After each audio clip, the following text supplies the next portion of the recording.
विजयनगर राज्य में बड़ी जोरदार ठंड पड़ रही थी। राजा कृष्णदेव राय के दरबार में इस ठंड की बहुत चर्चा हुई।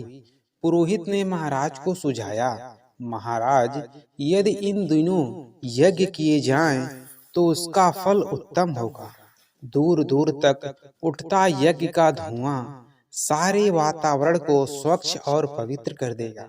दरबारियों ने एक स्वर में कहा, बहुत उत्तम सुझाव है पुरोहित जी का। महाराज को यह सुझाव अवश्य पसंद आया होगा। महाराज कृष्णदेव राय ने कहा, ठीक है, आप आवश्यकता के अनुसार हमारे कोष से धन प्राप्त कर सकते हैं। महाराज, यह महान यज्ञ 7 दिन तक चलेगा। कम से कम 1 लाख स्वर्ण मुद्राएं तो खर्च हो ही जाएंगी। प्रतिदिन सवेरे सूर्योदय से पहले मैं नदी के ठंडे जल में खड़े होकर तपस्या करूंगा और देवी देवताओं को प्रसन्न करूंगा।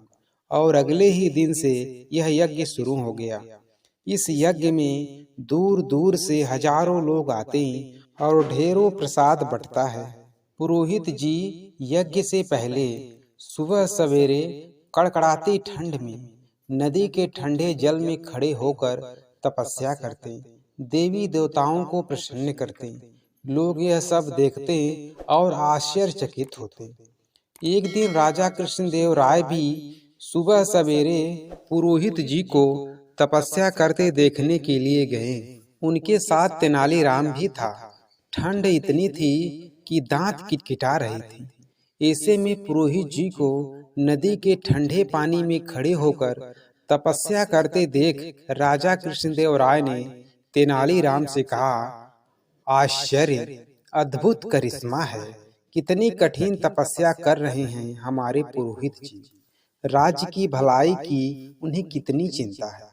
वह तो ठीक है, आइए महाराज जरा पास चलकर देखें पुरोहित जी की तपस्या को। तेनालीराम ने कहा, लेकिन पुरोहित जी ने तो कहा है कि तपस्या करते समय कोई पास न आए, इससे उनकी तपस्या में विघ्न पैदा होगा।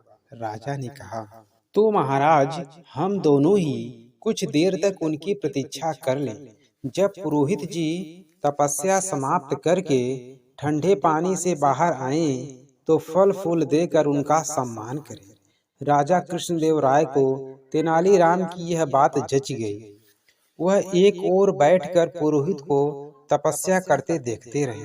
काफी समय गुजर गया, लेकिन पुरोहित जी ने ठंडे पानी से बाहर निकलने का नाम तक नहीं लिया। तभी तेनालीराम बोल उठा, अब समझ में आया, लगता है ठंड की वजह से पुरोहित जी का शरीर अकड़ गया है, इसीलिए शायद इन्हें पानी से बाहर आने में कष्ट हो रहा है। मैं इनकी सहायता करता हूँ। तेनालीराम नदी की ओर गया और पुरोहित जी का हाथ पकड़कर उन्हें बाहर खींच लाया। पुरोहित जी के पानी से बाहर आते ही राजा हैरान रह गए। उनकी समझ में कुछ नहीं आ रहा था। वे बोले, अरे पुरोहित जी की तपस्या का चमत्कार तो देखो, इनकी कमर से नीचे का सारा शरीर नीला हो गया है। तेनालीराम हंसकर बोला, यह कोई चमत्कार नहीं है महाराज, यह देखिए, सर्दी से बचाव के लिए पुरोहित जी ने धोती के नीचे नीले रंग का जल रोधक पैजामा पहन रखा है। राजा कृष्णदेव राय हंस पड़े और तेनालीराम को साथ लेकर अपने महल की ओर चल दिए। पुरोहित दोनों को जाते हुए देखता रहा।